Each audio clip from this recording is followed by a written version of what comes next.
Hello，子珊，Hello，Vincent，你好，你好，你好，你好啊，你好啊，我哋又係做呢個販賣研究所啦。好喎，係啊，好我哋有趣，今日咧做咩題材咧？呢個題材，子珊係咪你唔係好熟啊？話電單唔係好車係咪？熟啊。頭先溫書溫到頭暈，首先我搞唔掂，好即係逢係兩輪驅動嗰啲咧，係叫單啊車啊、摩托啊，定係即係啊，究竟有幾多個級數嘅咧？咁樣咁 anyway 咧，係我哋今日就講呢一個張雪機車呢一個案例呢個 case。係啊嗱，其實正常我哋多行揀一啲大家都熟啲嘅題材，點解特登要揀呢個機車咧？係冇得唔講啊，因為呢個係故事太犀利啦。嗱，我哋個標題咧叫做一個關於真誠嘅商業勵志故事啦。我哋今日嗯慢慢去解釋點解我哋覺得呢個係一個商業勵志故事。嗱，呢嗯，件事點解要唔講唔得咧？俾個數據睇下先。呢個好啊，咧係過去呢一個月裏邊咧喺國內嗰啲話題之作必然會講嘅一個品牌。你睇下啦，你見唔見到啲播放率啊？全部都係億聲嘅播放啊！佢啲片啊，關嗯於呢個品牌嘅短片，全部都係超級熱搜嘅一啲古仔。咁好嗯啦，乜嘢原因導致一個電單車公司嘅品牌會成為一個超級熱搜咧？認為呢個叫張雪嘅創辦人。咁呢個張雪機車個品牌當然係以佢個創辦人命名嘅。好，嗰個嗯，爆紅源於一件事嘅啫。呢件事咧好我想插簡單一句，呢位啊張雪老闆啦嚇，而家就係一個好成功嘅老闆啦。佢係啊，39歲嚇，呢個係都同一陣間嘅故事好有關係嘅，係係佢係佢87年出世嘅，39，係啊，我49啊，我大佢10年啊，係係咪我有後生啲啊？我就再多啲，我大佢10年。anyway，嗱，點解佢突然間火紅火熱咧？真係好，我覺得嗯佢好值得尊敬嘅。其實我睇阿張雪嘅好多抖音啊，或者小紅書嘅一啲訪問啊，或者佢做直播咧，我睇到佢，淨覺得有啲感動啊！應該播啲俾你睇啊，子珊，我覺得我真係係去到係啊，感動嚟形容嘅。好，先講點解佢爆紅先。好，唔好賣關子啦。就係因為呢件賽事，嗱，呢個世界超級摩托車錦標賽啦，係一個好大型嘅電單車賽嗯事。嗱，如果 for 一啲唔好了解電單車比賽嘅人咧，其實好容易理解嘅啫。嗱，譬如你見到嗰啲一級方程式嗰啲賽車，咁嗰啲車就一定係改裝啊，或者好勁嗯嘅一部即係超級跑車啦。咁喺電單車世界咧都分兩種嘅，一種就係改裝過嘅特別貨比賽用嘅賽車，就係另一種比賽。嗱，而呢個 World SBK 嘅咧，佢都係一個電單車比賽，但係佢有個條件就係嗰架車本身係量產型嘅，即係換句話講係係攞緊一啲你喺街買到嘅型號就落場鬥啦。咁嗯變咗呢個咧係一個有啲人講係一個行走版嘅一個 showcase showroom 嚟嘅。你睇到一個你係買到架車喺個現場裏邊點樣 perform 嗱，好啦，咁點解呢個張雪機車爆紅咧？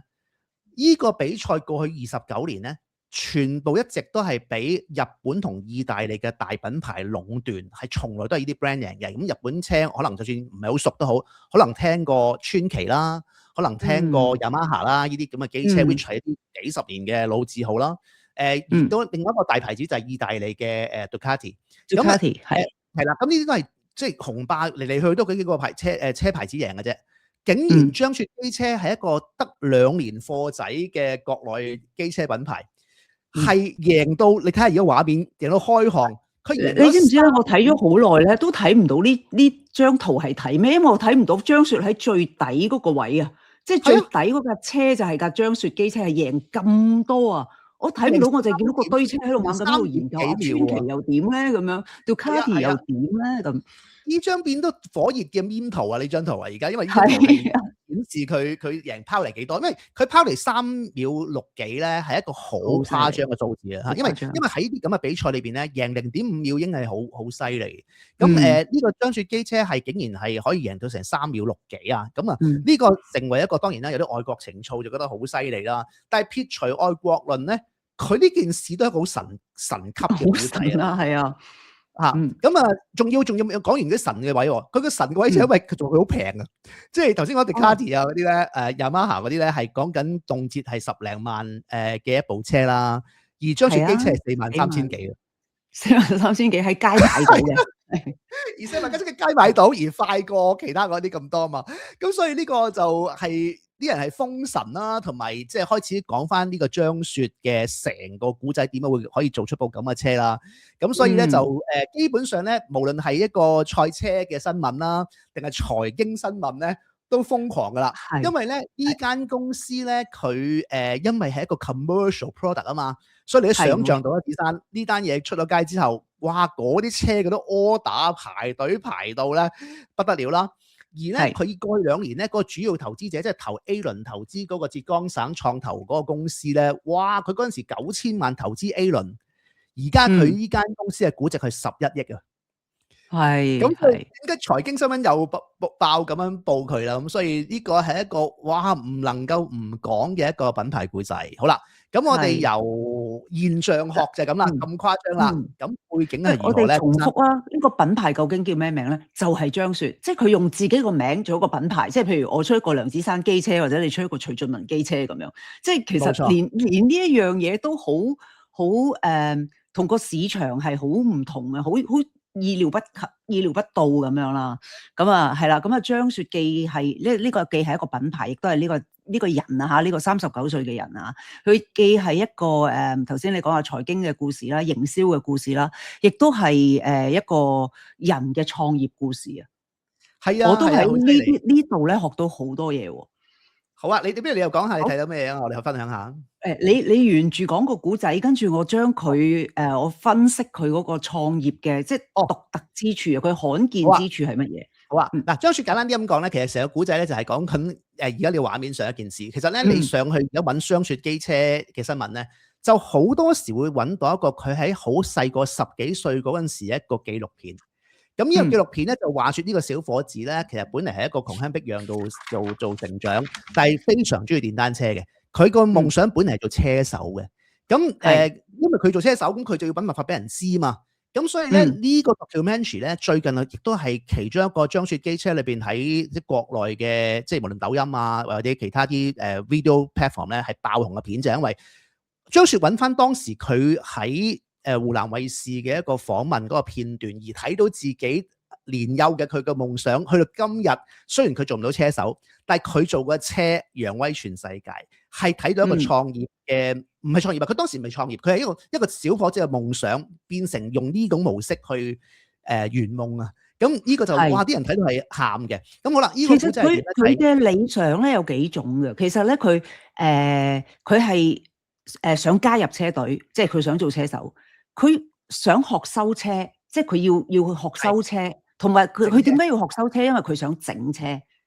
即係其實呢幾樣嘢，亦都係由佢嗱呢個係19歲自戀嘅樣啦，到頭先我哋見到佢39歲嘅樣啦。即係其實咁多年裏邊，佢係貫穿咗呢一個好罕有嘅特質，係有齊呢幾樣嘢，亦都同佢後來嘅成功同埋呢個品牌嘅爆紅係有關嘅。係啊，嗱咁呢度唔播條片啦，但係咧，如果你上網揾翻，其實佢呢個係一個當年湖南衛視有個叫晚間嘅一個節目。咁呢個人為咗希望入到車隊咧，佢就咁啱知道晚間有個製作隊喺佢哋附近，佢就追住嗰個製作隊，係咁嗌佢要訪問佢。咁人哋個製作隊都想耍走佢，即係話你唔好搞咁多嘢啦，你哋佢但係佢死都掠住佢，掠到咧。要俾佢表演啊，表演飛車啊，表演咁而佢覺得自己做得唔好咧，佢又第二日再去話你俾我表演多次啦，我琴日個表演有啲失手啊咁樣。咁你見到佢好有嗰個 passion， 但係佢亦都有種死纏爛打嘅嗰種咁嘅心態。咁所以其實個古仔當時佢就佢係先由想入車隊開始先，而後期佢真係入咗車隊㗎。入到車隊，佢追住記者逼人哋訪問佢嗰個時候咧，其實佢連任何一個車隊都未入㗎，佢就係一個有一架爛鬼摩托車嘅人，係啦。咁佢咧就追住個車隊咧，又仲要泥濘啦、大雨啦，即係追住啲車嘅車尾，佢就係要人哋拍佢。即係其實你乜嘢都唔係，你又唔係一個車隊。咁佢亦都好坦白同啲記者講，就係話你如果唔拍我咧，我就會好忐忑㗎嘛，因為咧我就因為咧我其實就係想俾車隊睇到我想入到一個車隊啊！佢個目標就係咁純粹嘅啫，我要俾人睇到我要點樣可以俾人睇到？我要追住啲記者訪問我。呢件事咧係佢19歲嘅時候發生。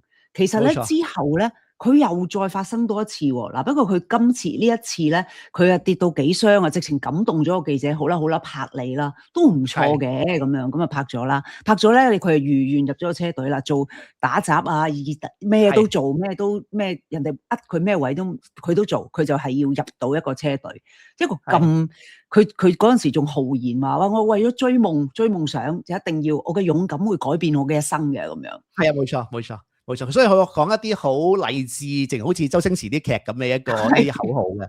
咁但係正如你所講咧，佢係會入咗車隊，就係for some reason 咧，佢最後冇即係都唔成功做到車手啊。不過咧，自從佢決定即係做唔到車手之後咧，佢就決定要整車，因為正如你所講咧，其實佢個夢想除咗做車手之外咧，佢本身都真係好中意電單車，咁所以佢就想自己做一個屬於自己嘅車啊，或者去點樣修理嘅車啦。咁所以咧如果我哋快轉去講佢人生咧，後期就同一啲 partner 咧創立咗一個品牌叫海悅車，海悅電車。我可唔可以喺佢同 partner 創立車隊之前加插少少？咁啊，係啦，佢除咗第一次咧，即係佢什麼都不是嘅時候咧，去追個記者之後咧，其實佢過多2年佢又做多一次嘅喎。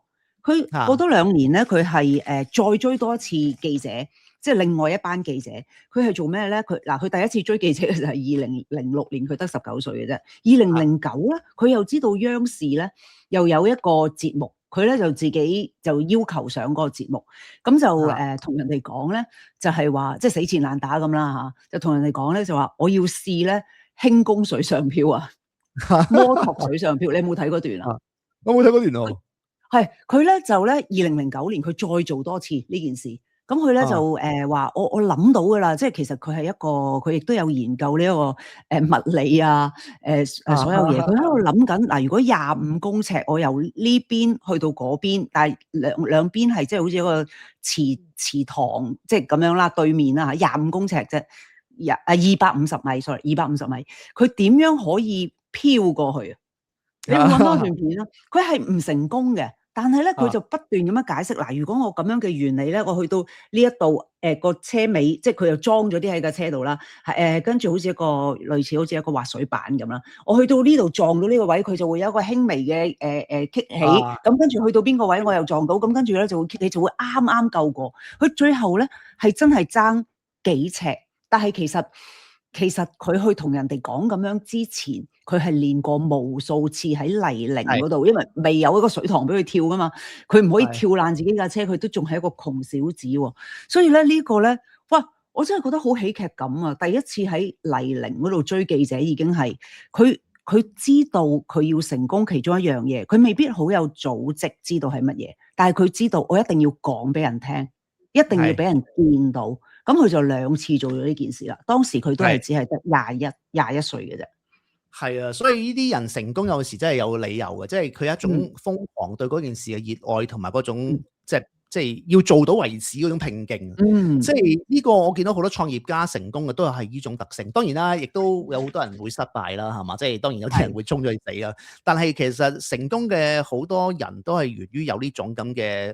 即係唔做到唔罷休嘅能力，先會最後成功咯。係啊，咁所以咧，而家當然我哋以成敗令英雄就係佢而家真係好勁啦咁樣。咁但係我哋今日當然個節目，我哋唔係純粹講一個創業故仔啦，我哋會講下佢個社群電商有幾犀利。咁其實嗰個故仔咧，其實要快轉頭先所講，就係話當佢放棄咗做車手，佢真係決定做架車出嚟嗰陣時咧，佢本嚟同 partner 咧就成立咗一間公司叫做海悅機車嘅，咁都做得幾唔錯嘅。但係後期咧，佢同海悅機車喺2023年度咧就拆夥。咁當時有拆夥嘅原因就係因為佢哋覺得係理念不合啊。因為正常嚟講咧，海悅機車做得幾唔錯嘅，生意都做得幾好嘅。咁而正常投資者就係喂，咁生意做得幾好，繼續做落去啦，係嘛？咁就而咧張雪咧就係想將所有賺嘅錢都投翻落去做新產品。咁變咗咧，佢哋根本就2個營運模式。嗰個 partner 就希望喂，咁我錢揾錢啦，或者我慢慢 profit 啦，係啦，或者即係錢揾錢啦，留起一部分啦，收息啦，收咗一啲嘅股息啦，咁然之後就繼續就剩翻嘅落嚟發展。咁佢又講金句喎，即係阿張雪都好勁喎。即係佢咧就話嗱，其實嗰陣時2023即係2017年咧，佢哋即係合伙啦。其實呢個都係一個好叻嘅槓桿嚟嘅，即係佢自己都係隻身一人，就係只係喺淘寶度賣嘢咧，賺到少少錢嘅。咁跟住咧冇錯就同人合作就開咗呢個海悅機車啦。咁開咗之後咧，其實往往咧就一間公司或者一個合夥咧成功之後咧就開始決裂。其實喺2023年咧，佢哋係贏咗，唔係贏咗，係有一個好大嘅里程碑，就係海悅嘅車隊咧成為即係喺一個橫越撒哈拉沙漠嘅比賽嗰度咧，佢哋成為首支完成到個比賽嘅中國車隊。咁於是咧，大家就開始分裂啦，即係3個股東，即係已經係好成功噶啦，因為佢哋唔係咩大品牌啊，咁冇乜即係冇乜資源，佢哋又好肯去參加比賽喎。嗱，呢個亦都係另外一樣嘢嘅，即係其實阿張雪咧喺佢一路成功嘅路上咧，佢除咗識得俾人睇之外咧，佢好識得去參加比賽，即係佢知道要咁樣先至跨越，先至會再去研究嘅。如果即係只係諗住賣啲大家揸到嘅車，你就唔會再去研究去到極致啦咁。咁好啦，咁啊贏咗比賽之後咧，就3個就鬧交咯喎。咁啊，大家已經好好啦嗰陣時。咁啊另外2位股東咧就係覺得，我哋要 keep 住一啲利益，我哋就攞一部分出嚟研究啦咁。咁咧阿張雪就講金句啦，佢就話唔係，應該將所有賺到嘅錢全部攞晒出嚟做研究。係啦，咁研究到幾時啊？即係做 partner 死都會咁諗喎，我哋研究到幾時啊？仲唔 take 少少 profit 咁？咁佢就係話咧，佢話如果啊，你一個產品啊，你冇研究到極致啊，你所有賺到嘅錢只係你做下一次研究嘅底氣咋咁樣。哇，唔係好明啦嚇，一個咁勁嘅對白。咁啊，兩個股東，另外2位股東就唔係好明咁嘅情況之下咧，其實阿張雪算係辭職離開咗海悅嘅。咁跟住佢就開咗一個新嘅品牌，自己一個人孭嘅品牌，就叫做張雪機車。估佢唔到喎，係嘛？其實如果根據當然啦，又唔知邊個真相啦。不過去到後期咧，其實佢哋話就冇鬧交嘅，純粹係一個意見嘅唔同，咁所以就各行各路嚇。咁就去到後期，我見到最新嘅，即係當然佢而家係成功變咗英雄啦。但係我見佢最近同即係海悅機車嘅前嗰個 partner，大家見面都係識英雄做英雄嘅，即係都覺得張雪你當時嘅選擇係啱嘅，因為你選擇咗向一個咁嘅方向走，但係當然佢冒險咗啦，但係個冒險成功啦。咁好啦，咁我可以講下少少佢啲社群電商啦，因為咧頭先我 show 到啲版咧，我好心急講呢個，因為咧太有趣啦。如果咧大家有機會咧，無論係上去抖音、小紅書或者係 YouTube， 都會揾到部分張雪機車嘅一啲咁嘅短視頻嘅。哇！真係咧，我想講下究竟佢所謂點樣用到社群嗱。頭先講過啦，芷珊，即係佢會自己研發即係寫一隻型引擎啦，引擎。咁所以佢最後贏咗就係因為佢開發咗一個叫做三缸引擎嘅一樣嘢。呢個三缸引擎咧，其實係2024年佢創辦呢個品牌嗰陣時先開始研發嘅。咁當然啦，所有個引擎以外嘅所有成架車嘅零件部分啊，所有嘢都係佢自己調㗎啦。咁但係佢喺乜嘢地方用咗社群咧？如果你嘗試去上網揾佢一啲短視頻咧，喺佢每一個即係去創部呢部車嘅過程裏邊咧，佢哋好多時都會問一啲 consumer 嘅，咁所以佢哋會呢個引擎嘅生係咁啊，而家我就裝咗呢部分啊咁樣，咁好多人會俾 feedback 佢。咁呢個其實我哋成日喺啲外國嘅品牌聽到呢種 co-creation 嘅模式啊，即係佢需要共創嘅模式。咁呢個中國裏邊嘅共創模式咧，就係比較多人比較就係當年嘅雷軍啊，即係小米啲人成日話小米都係抄蘋果啫咁樣。咁其實小米嗰陣時，我記得我同一個小米當時嘅高層一個 CMO 食飯咧，我問過佢嘅，即係我話講到尾，你點睇小米俾人話佢抄蘋果呢件事咧？咁當時嘅 CMO 講得幾好嘅，個 CMO 係一個幾 decent 幾好樣嘅一個即係中年女士啦。咁佢都好溫文爾雅地同我講，佢就話其實當時其實小米最勁嘅地方咧，就係佢小米個 OS 係由最早期嘅佢叫米粉啊，即係小米嘅 fans， 佢同佢一齊 work 出嚟，所以佢話小米好多人都以為佢個硬件就抄蘋果啫，但係其實佢個軟件其實係一啲中國人特別中意用嘅一啲設計嚟。咁佢話其實啲人成日都淨係睇到個外殼硬件，但而實際上嗰個軟件係被低估。咁呢個就係因為佢好早期就有共創嘅模式，而令到最早期中意小米嘅 fans 係好似蘋果 fans 咁，就周圍話俾人聽啊，周圍 share 俾人睇，因為佢覺得佢自己有份做啊嘛。咁張雪機車都係其實佢每一個零件每一個部分好多時去到每一個產品嘅研發階段都會擺上網去問大家點睇，同大家去做一個報告，我而家做到咁，所以佢又係 co-creation， 佢又係好似為一啲粉絲交代我嘅夢去到邊個部分，同你睇嗰啲全民造星嗰啲都似嘅，嗰種感覺係好似嘅，不過自己做自己全民造星俾你睇。咁呢個就係其中一個佢用社群嘅嘢啦。咁史生我哋相信都唔係多呢啲，譬如如果我哋做護膚品，好少咁噶嘛，係嘛？即係變咗要啱某一個 category 咧，其實用呢個模式其實係好吸引嘅。即係我見過英國有啲做酒嘅廠咧，就算佢唔可以揾社群一齊釀酒咧，佢都會有陣時出現到唔同嘅一啲酒嘅 label 咧，譬如有4到5個 label。佢就唔係自己閉門決定邊個 label 好啲，佢都會上去網度問大家中意邊個 label 啊，咁就希望有啲咁嘅共創模式。但係張雪最精彩嘅地方就係連到車都可以咁玩，因為好多車友啊、電單車 fans 啊都會覺得，喂，我想俾下意見你咩為止我中意，其中一個喺 product development 上面嘅社群嘅創造。其實咧，佢都有陰謀嘅喺呢件事，唔係陰謀，即係深謀遠慮啊！嗱，佢用到社群啦。頭先我哋講話佢成立呢個張雪機車咧，係2023年嘅事，而家2026啫，即係而家只係2026。咁所以咧，其實呢一個佢呢兩年咧，佢一路用，即係佢做呢件事咧，佢有幾樣嘢，佢又係秉承住嗰樣我要俾人睇到嗰樣嘢。佢點樣 engage 啲車手啦？點樣去攞咗即係最 user 嘅意見去改，即係佢要改良佢自己嘅嘢。咁當然有啲就係佢係幫人嘅。你架車有啲咩聲啊？我聽嗰個引擎聲我就知道你架車咩聲。係啊。你 tune 下啲乜嘢啦咁樣。咁呢個一嚟佢嗰啲可能係幫人，佢未必攞去佢自己嘅產品嗰度。但係咧，其實2年後，即係啱啱我哋頭先講嗰個啦，即係世界超級摩托車錦標賽啦。其實你頭先提到咧，佢參加個組別咧，其實就係一個800cc 以上嘅一個組別嚟嘅。咁咧係啦，必須咧就要係街，即係賣到俾人嘅版本嘅車。佢呢2年做嘅嘢咧，亦都係一路咧，佢點樣去做一架街賣到嘅版嘅車，而係勁到爆炸。個原因就係佢要參加比賽，即係其實佢係用咗種逆向思維去 develop 自己嘅產品。即係譬如我想2年後我嘅做一個護膚品係最好嘅，咁我就要但係咧一定要有濕疹嘅病人用過而佢係康復嘅。譬如咁我個目標已經擺咗喺嗰度，我個產品就係要以呢個做目標 work back。點樣可以一個一定要賣到俾街嘅人先可以參加嘛？咁我為咗參加，咪做一啲賣到俾街嘅人嘅產品咯。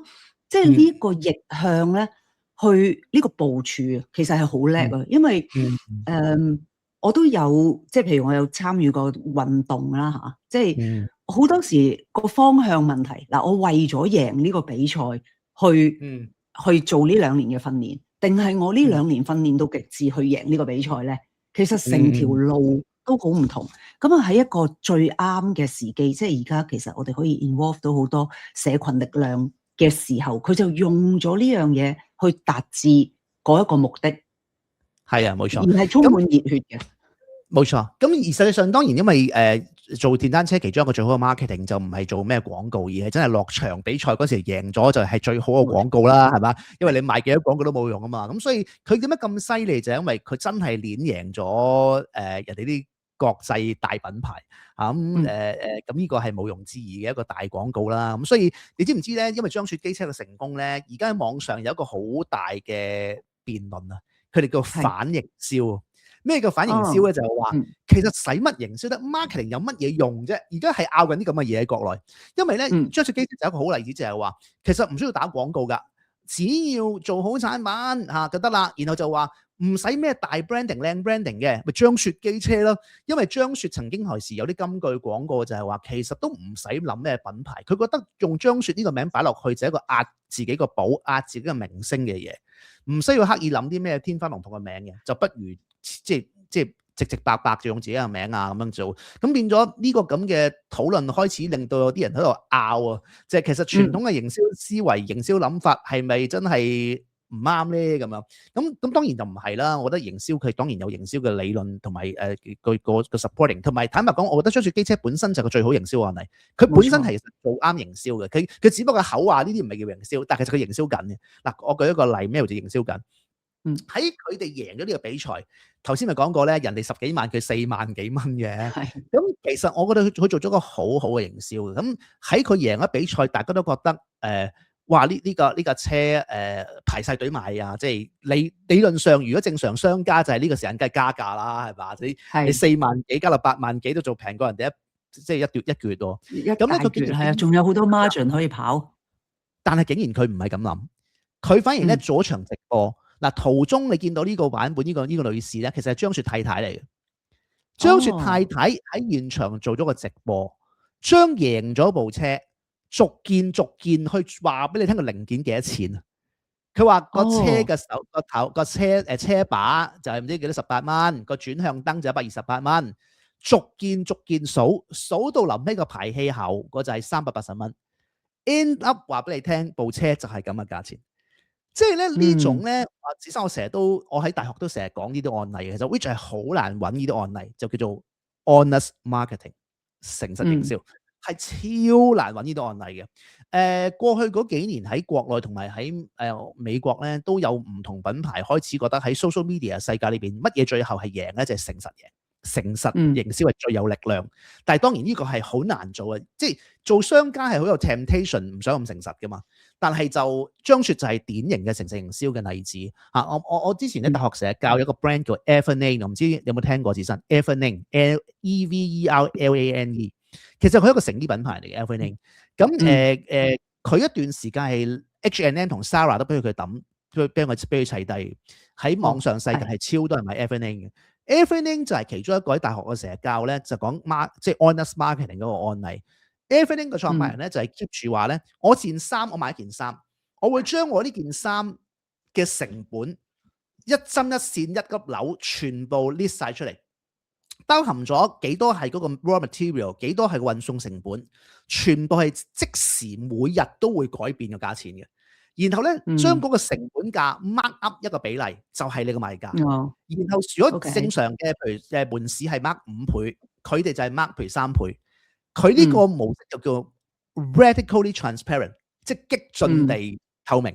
咁佢一直以嚟用呢個模式吸引到非常多嘅人去買 Everlane 呢個產品。但係我教咗咁多年書咧，我去揾誠實營銷案例咧，都揾到即係好難揾到好嘅。咁而張雪機車，我最近睇呢幾個禮拜發生嘅事，就係一個好明顯嘅誠實營銷。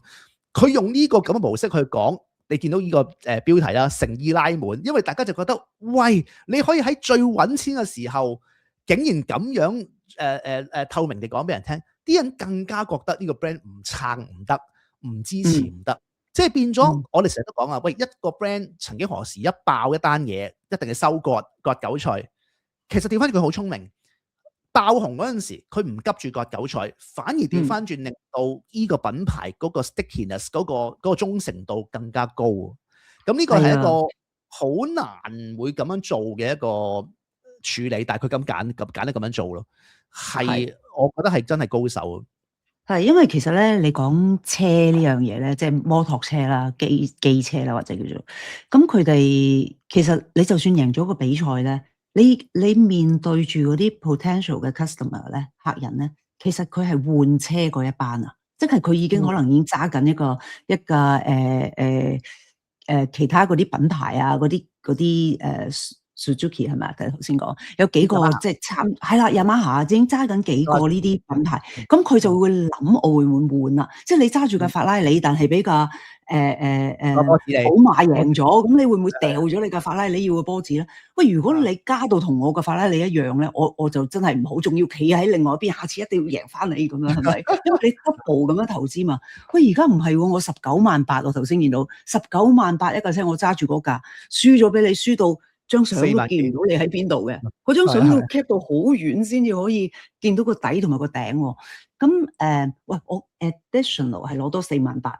我仲可以賣走我自己架車，即係其實佢第一個要搶佔嘅市場係呢一個，第二個就係我本身係冇呢個車嘅，但係咁好啊，呢架車贏咗啊，好有 talking point 個話題性喎。我嘅入門變咗係48000，即係43800。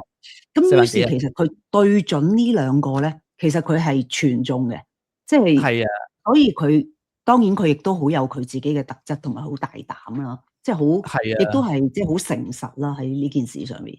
咁所以係啦，有一個好好嘅效果。其實咧，頭先你 mention 到揾新客啦，係嘛？即係頭先話新客都係會去買車買呢部先啦。佢亦都有一個好勁嘅PR 嘅一個手，即係有人話佢係 PR 手法，有人覺得佢真誠啦。就係咧，因為當呢部車爆紅嗰陣時咧，佢係 set 咗個怪規矩，就係話1年新牌仔係唔可以買呢部車，唔準你買，唔準你買。因為佢話我部車馬力太勁啦，我唔想死咁多人，所以咧你就算想喂睇完佢新聞，好想買部咁嘅車去飛下啦，你唔該有翻1年以上嘅電單車嘅經驗，同有嗰個資歷先可以買。佢係嚴格到咧要查家宅咁查你個牌係咪新先俾你買，即係咪夠期先俾你買嘅，新牌仔係買唔到嘅。咁又引發另一波嘅討論就係話，哇，真係好勁啊！即係有錢都唔做啊！即係問你點解有咁多生意你唔做？因為佢答得好過癮嘅。點解你咁多生意唔做啊？因為我想死少啲人。佢話因為我想死少啲人。我覺得呢個真係好勁。好啦，咁所以 Desmond 張雪有好勁嘅個人魅力。咁好啦，我哋時間唔好講咁長啦。嗱，我哋講一個咧，我講埋佢嘅直播間啊。因為當我哋講緊佢嘅個人魅力啊，講佢點解會成就呢個品牌咧，不得不講佢個直播模式。因為阿子生，我哋呢個節目成日講直播帶貨啊，直播點樣同社群聯繫啊。咁咧，我就抽咗2個片段俾你睇下。我真係睇完，我睇咗成晚啊，因為其實咧我本嚟唔好熟車啊，但我睇下張雪點樣去 manage 喺直播裏邊嘅內容咧，我睇咗成晚。好啦，咁我準備 show 俾你睇。嗱，佢個直播模式咧有個特別嘅 terms 嘅，叫做連咪啊。連咪咧即係國內用語嚟嘅。其實簡單啲咁講就係咧，其實佢係雙向嘅，佢會聽到個顧客打電話上去，即係唔係打電話啦，即係好老土先打電話，即係駁咗上網同佢傾偈啦。咁而佢會即時回應啊。好啦，即時回應咧，我俾2個片段你睇下。好啊。捏到死之後，就是慢慢在播那個布杆，它會一直換主泵。對，現在的主泵已經優化了，有問題的都直接去換。還有我們直播間有在的，捏了它回彈慢的這種，直接到門店去換主泵，是我們之前的活塞的摩擦組大了，過音量大了，我們的彈簧給的力值小了，所以它用了一段時間以後，摩擦以後它的摩擦組會更大，以後它就出現了回位慢這種。好，我唔使睇晒啦。子生，你有冇留意到呢個直播有啲咩字啊？你會睇唔睇到佢啲字啊？睇唔到，好細啊！好細啊？係啊。嗱，你見唔見到阿張雪頭頂嗰堆字啊？我讀俾你聽啊。加我粉絲團啊嘛，係咪啊？唔係，再上邊啦。呢個係咩？睇唔到。留意下，睇唔到啊？加我粉絲團上邊有段字嘅，尊敬的張雪車主，請將售後問題改成明字，優先連咪括弧，只准罵不許誇。即係話每一個同我哋玩直播嘅朋友仔，你就將你個名，你就唔好叫做阿 Kenny 啦，你唔好叫 Vincent，你叫翻你覺得個車咩問題，就寫嗰個名，將你個名改成車嘅問題，淨係可以鬧，唔可以讚，係叫人咁樣直播嘅，然後坐喺度成晚地答問題。頭先嗰個答問題，頭先嗰個片咧就係一個人覺得嗰個車嗰個唔知係個病定咩個位，佢覺得回彈唔係咁好，佢一聽個主板問題，拎去個車度拎到我個車房度去換啦。好，我俾你睇多條片啊，又係一模一樣，都係佢做連咪嘅。當時我買車的時候是找一個男的訂的，他當時是因為有零息活動，他說訂車現在是零息，我說行，那就訂了吧。訂完之後大概過了7天，1星期左右，他又給我發消息說那個零息活動沒趕上，說要把車給你退了吧，要麼就給你退錢。我說算了吧，就買了。说不吃零息就无所谓了。那个老板给我打电话说送你2次保养，我说行 ，OK 没问题。你是什么时候下的单？他什么时候告诉你没赶上的？我这车是9月份订的，9月20几号我忘了具体的。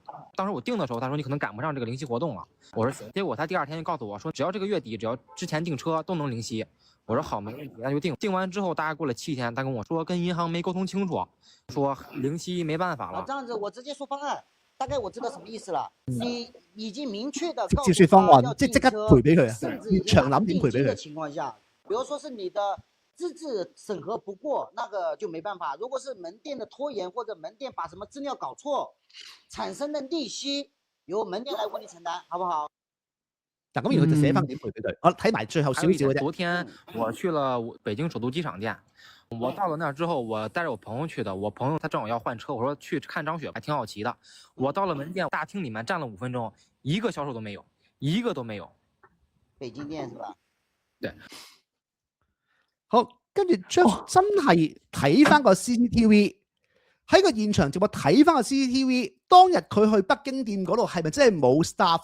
然後佢發覺唔夠 staff，佢賠100蚊紅包俾佢啊！佢真係咁，都係咁賠俾佢。係啊，即係我睇完之後，我係腦洞大開，因為坦白講，你話你係直接同個老闆直播間咁樣去講，佢亦都表現咗我夠膽答你所有問題，只準鬧唔可以讚喎。即係你明，即係啲成日問我 Vincent 話，喂，我哋上堂啊，想學下點樣做咗個 brand loyalty 啊！啲人成日都問我話，品牌做到最極致就係有個品牌嘅忠心度loyalty， 點樣做㗎？成日都話，喂，點樣令到啲人對於品牌忠心係去到咁大力嘅？即係你自然覺得你會愛個 brand， 你覺得呢個人好 respectable， 你覺得呢個人係可敬嘅，好肯承擔嘅，即係你會覺得呢個我可以同到老闆傾到偈，呢個品牌係好有血有肉嘅，即係佢真係做到晒呢啲嘢，而呢樣嘢係最難做嘅。所以其實啲人成日話哇 marketing 係咪度啲咩橋啊？有咩好勁嘅創意啊？其實張雪俾你睇嘅並唔係咩特別嘅話好勁嘅咩橋，而係做一個人嘅嘢係咪？好真誠咁面對每一樣嘢，好相信自己嘅品牌或者個產品要幫到人哋，有問題幫你解決，係好有承擔嘅一樣嘢。我講多個啊，我其中一個客咧就係發再生啊。咁發再生嘅老闆叫黃創安啦。咁黃創安咧，我睇到阿張雪，我就諗起黃創安。我同黃創安食飯啊，平時出街咁樣開會咧。佢永遠袋住2部電話嘅，雙槍將咁樣咧，一邊一個咧，即係2個腎咁樣放喺度。成日咧去食飯咧就搭2部電話喺個台邊度啊！黃創安喎，食飯任何時間個電話都會響嘅。咁我成日聽到佢，我話黃生點你咁忙嘅，即係話咁多生意咩你？佢就原來唔係，嗰啲係顧客嚟嘅。咁我話點解我顧客打俾你咁樣？咁你都咁多分店？佢話原來咧，阿黃創安話嗰啲商台每一次嗰個商台廣告最後嗰個電話咧。嗰個電話係會駁到俾黃創安自己聽㗎。原來所有人聽完嗰個商台電話撳嗰個就係黃創安接啊。跟住我話你瞓覺都冇時間，你咪屙屎都唔得閒，你邊度咁樣聽法？佢話係啊，全部都係我聽㗎咁樣。咁我其實我係大為震驚嘅，因為大佬你咁大間公司咁多分店咁多 staff， 你都選擇自己接喎。而咧好少㗎，好多嗰啲。打過嚟同佢讚佢又有，鬧佢又有，唔夠貨邊個點還唔夠有貨又有，乜都佢都係自己去親力親為去接。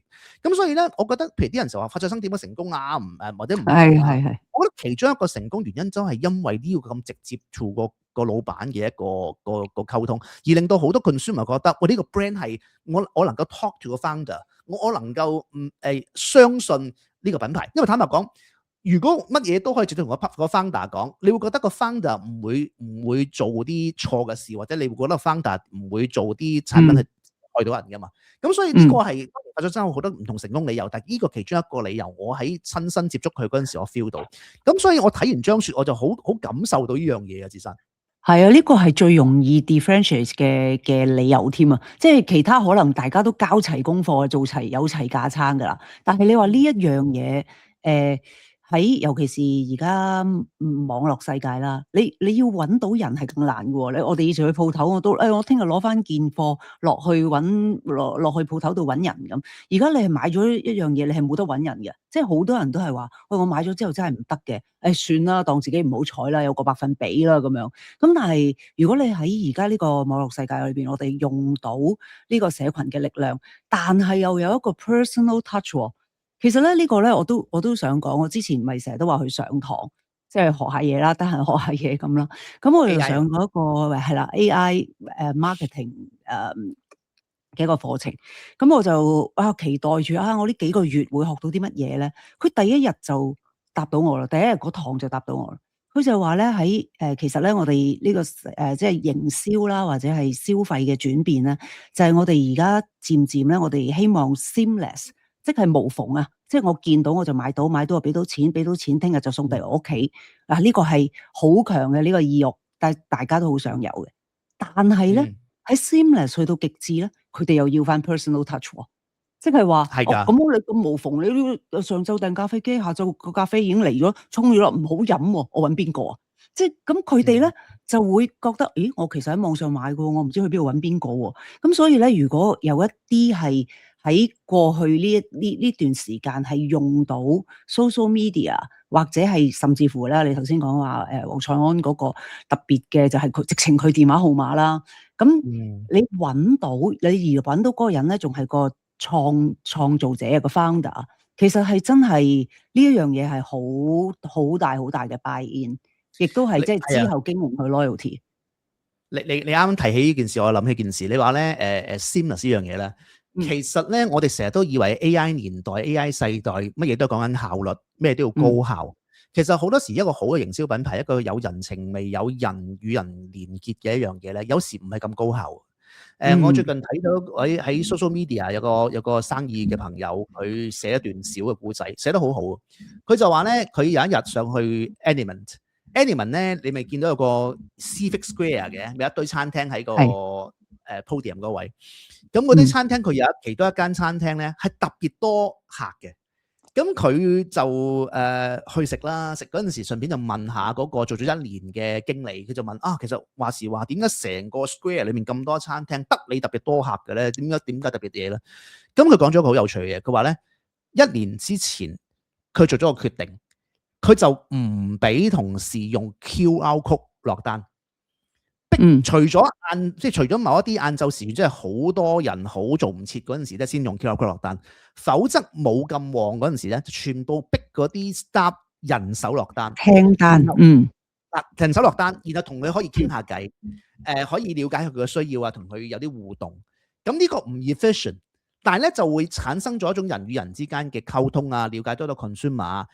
慢慢熟咗，即係變咗嗰個顧客同嗰個侍應熟啲，有啲兩句偈傾嗰陣時咧，有咗呢個關係之後咧，你知Element 樓上樓下都有人住噶嘛，就變咗好逢係有啲咩生日派對啊，或者有啲朋友聚會啊，就自然揀嗰間嚟 book 喎。所以佢話最後點解成功，就係因為佢1年之前決定唔用 QR code 落單。咁呢個就係好典型嘅，即係呢個亦都係我呢排成日反思嘅嘢，就係話當我哋成日都學咩 AI agent 啊，學呢樣，成日都覺得有啲嘢係 system 能夠即係幫你處理到嘅事，其實係冇晒人味啊！即係點樣嗱？當你啱啱出 AI 嗰陣時，人人都係一啲低效嘅，然後有啲商家用高效嘅模式用 AI 做，肯定係覺得過癮啊、得意啊，同埋有曝光㗎。但係當你慢慢個個都學住呢套嗰陣時，吹到最後反而係低效。一啲有人味嘅嘢贏翻轉頭，我覺得呢個世界入邊都係鐘擺嘅，唔係一窩蜂嘅。所以啲人成日話 Vincent，你快啲教我啲 AI 啊！其實有陣時我唔係唔想教 AI，而係我覺得唔能夠咁盲目咁教啊，而係你要明白呢個 AI 幫到你乜嘢，而唔係人哋咁做你係咁做，人哋快你要跟住快。咁如果人人都快嗰陣時，你慢嗰個贏啊嘛，有時即係你唔係一定要一科風咁樣跟足。我哋營銷一定要講 differentiation。營銷調翻轉就係人做，我係咪一定要跟住做咧？定係我哋人做我唔做咧？咁呢個就係我覺得呢排 AI 暢旺之下，其實我一個好重要嘅，即係成日都要諗嘅一個題材。呢個就係所謂做咩叫真正嘅效率。咁啊嗱，講翻張雪呢個 case 啊，即係佢個即係點樣同啲即係客戶或者係未來有機會嘅客戶去互動之外，用得好成功嗱，2年啫喎，即係張雪機車之後係2年嘅事啦嚇。咁另外就係其實佢呢一種人，佢本身即係如果喺創業嗰個角度去睇啦，即係做到咁大嘅角度去睇啦，其實係好難有一個人咧喺如果係關於摩托車咧，佢係識得修理、識得製造，同埋佢自己識得揸。你記唔記得佢故事嘅開始啊？佢係要揸俾人睇啊！佢跟住佢入咗個車隊之後，我咩都做啊！你叫我收車收車，整車整車，總之我要接觸呢一樣嘢。咁跟住咧，佢嘅創業路咧，佢係有幫人整車啦。即係最初佢個淘寶，佢自己第一桶金啊！佢第一桶金係2萬蚊啊，2萬蚊去創業啊！佢仲係，咦？到佢有2萬蚊嘅時候咧，即係佢已經加入咗車隊做嘢，儲到2萬蚊。佢創業嘅時候，佢係第一件事係執包袱去重慶，因為重慶係摩托之都，你要有一個啱嘅地方去開始呢一樣嘢，要有個啱嘅溫床去俾自己去磨練，跟住到佢嗱呢2萬蚊咧變咗一桶金啦，一桶小金啦，佢就去揾 partner。去槓桿大家嘅即係最熟最叻嘅嘢，跟住就贏咗個撒哈拉沙漠嘅首支完成咗個中國隊之後，聲名大噪之後，嗰個位分歧位就係佢覺得要做一個極致嘅研究咯。咁點樣極致咧？就係你比賽一定要我喺街度買到嘛，我就做一架賣到喺街嘅車嚟參加呢個比賽，要贏呢個比賽咯。咁佢當然裏面亦都係你頭先講話佢太太去做呢個直播，話邊個皮、邊個連接、邊個螺絲係乜嘢嚟幾多錢？其實佢呢架車點解可以咁平，亦都正係因為佢係每一個細節都研究點樣輕啲，點樣去贏到呢個公路賽。係啦，咁所以咧，其實你話去到你頭先講話佢夠膽去做呢個直播咧，我自己喺度諗啊，有邊個夠膽啊？因為咧，你個老闆如果佢唔係識揸車、識做車、識聽聲、識整車，去識贏大賽，邊個夠膽去做呢個直播啊？你問我啲我唔識答，咁點算啊？係嘅，係咪？即係你要有呢個勇氣喎。嗱，如果你個老闆出嚟就話，哦好啊，我叫同事 check 一 check 啊嚇，嗱我過幾日覆你啊嚇，跟住聽日就翻去同事嗰度，喂北京嗰個有冇閉路電視啊？我哋閉路電視有冇影到門口㗎？即係你即係淨係嗰一樣嘢，你已經係一個係佢咁樣嘅背景。其實咧，所以佢呢一種咧，懂收、懂做、懂騎呢一個喺摩托車界咧係罕見。即係罕有啊，所以佢嘅成功亦都係好多嘢重疊埋一齊，而佢亦都係用呢一樣嘢去夠膽去面對咯。係，其實又咁講啦，即係如果 for 我哋要 for learning 咧，其實香港好多商家咧都係能夠做到咁樣樣嘅，只不過個問題佢有冇選擇我做啫。譬如我識有啲人，譬如做豆漿咁，佢真係一家人都做豆漿，咁佢真係由點樣做豆漿同埋成個生產過程都係佢一手做。問題就係佢製作當然識啦，即係譬如你話去到銷售零息，上唔上到會嗰7日，定係7日之後嘅第8日，其實頭先佢個問題就係話，就算如果你係第8日之後，其實都係唔得嘅，銀行真係唔批嘅。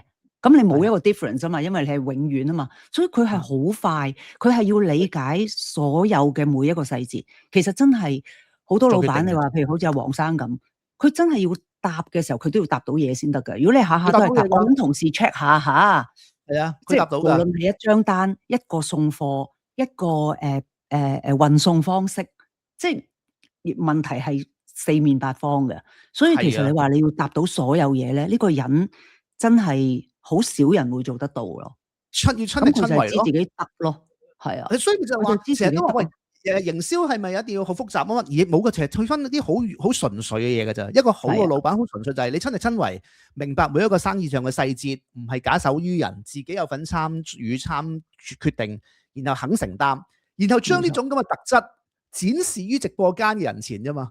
你話即係其實越近時成功嘅老闆都係呢啲冇款㗎。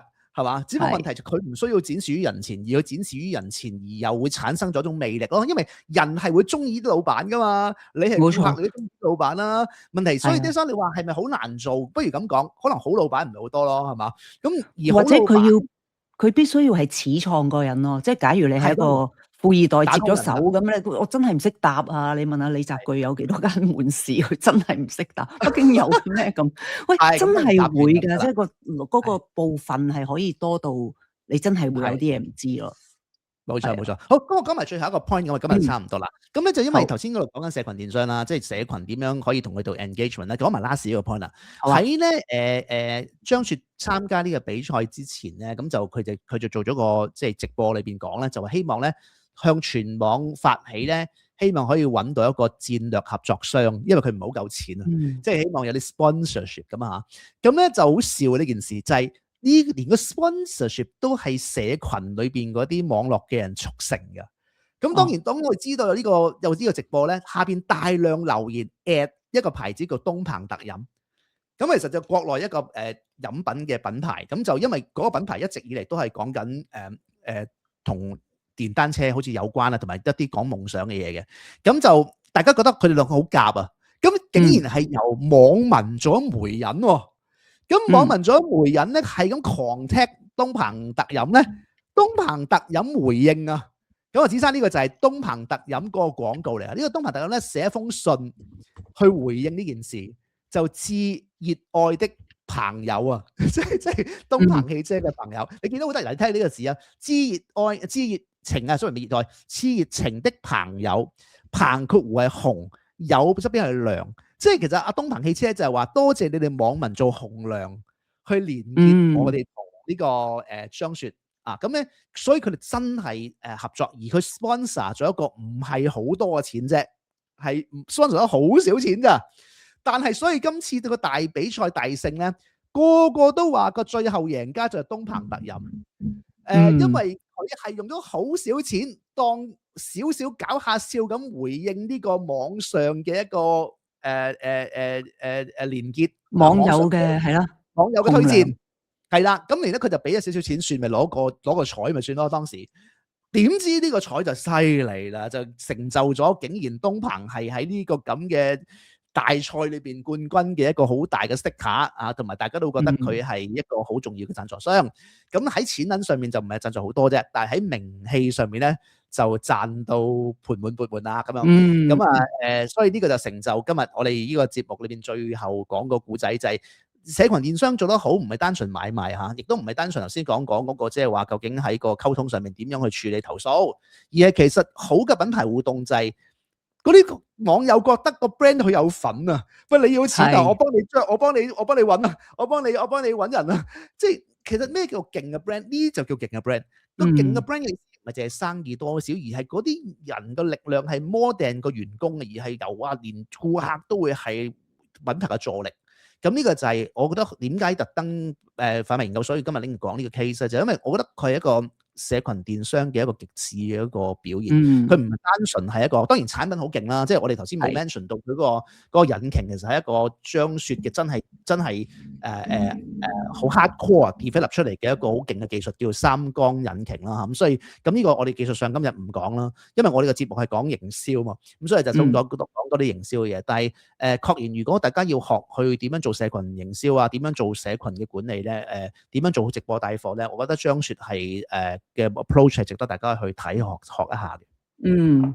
係好啊，咁啊多謝 Vincent， 我哋今日就研究咗呢個張雪機車呢個營銷。翻去我哋一開頭，張雪今年只係39歲，即係真係一個係非常之勵志嘅。即係大家睇完呢啲 case 咧，其實大家都好熱血啊，好勵志啊，咁啊亦都同即係車有關啦。咁所以即係其實佢成件事講到好直線咁啦，但係其實咧佢喺每一個位咧，佢都好識揾人啊。即係其實車隊要有車手噶嘛，佢最後係佢哋贏咗嘅時候，嗰張經典嘅相係佢為嗰個車手撐傘啊。其實佢都揸電單車揸咗咁長嘅路啦，即係遮乜鬼啊？係咪先？係。咁但係即係一啲，即係佢就係往往可能佢有啲傻勁啦嚇，即係極聰明，但係亦都有啲傻勁，就係做一啲我可以喺嗰個位置嗰度做嘅嘢。形體上、肢體上，或者係動作上，或者係要人哋影佢呢樣嘢，即係成件事佢係識得俾人睇，識得講俾人聽，識得揾人去幫。咁佢呢種種即係同埋去啱地方，做啱槓桿，而且咧佢有一個佢離開嘅時候咧，即係佢離開海悅車隊嘅時候咧，其實大家會好震驚，咦佢做得咁好，做咩離開？佢嗰陣時又講咗一個金句喎，佢話其實咧，如果你要離開一個地方咧，你問自己3個問題，佢話開心嗎？賺好多錢嗎？學到嘢嗎？如果都唔係嘅，咁你走啦。咁佢就當時就問咗自己呢3個問題，佢就走咗，就自己做自己嘅嘢。佢好直接，我再做嘅時候都唔使一個好靚嘅名啦，就叫張雪機車啦。係，呢個亦都係勵志嘅其中一個位。係啊，所以都係即係有陣時你話睇啲成功人士人訪咧，咁即係我諗張雪機車而家都係啱啱起步，因為佢3月28、29號個比賽啫嘛，即係根本呢件事爆出嚟都係講緊10零日，即係究竟2026、27啊，究竟未來係點咧？真係唔知道可以發展到幾大啦，因為呢個真係一個好傳奇嘅故仔，同埋有一個咁有魅力嘅人物。咁有心做嘅品牌，究竟可以行到幾遠咧？就大家真係拭目以待。撇除咩民族大義去睇咧，即係純粹從一個營銷角度去睇，都值得學嘅一個品牌故仔。咁啊，因為大家中意我哋我同子珊今日揀嘅一個咁嘅品牌故仔啊，咁啊，下個星期我哋再見咯，好嘛？好啦，拜拜。拜拜。